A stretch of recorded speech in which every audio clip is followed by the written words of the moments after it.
orgoglio per noi dell'Associazione della Sardegna e Toscana poter presentare questi quadri di Erminio Zara, perché Erminio è una colonna della nostra associazione, il suo talento ci fa onore a tutti e la sua bravura la ammiriamo con molto piacere.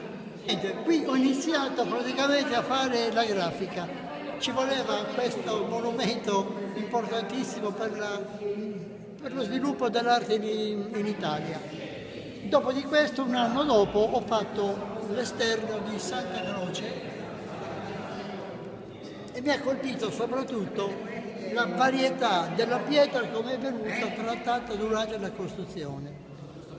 Da questo all'ultimo ci sono 30 anni di tempo di differenza e questo proprio l'ho fatto leggerissimo perché volevo fare una cosa delicata, ecco, e pare che ci sia riuscito.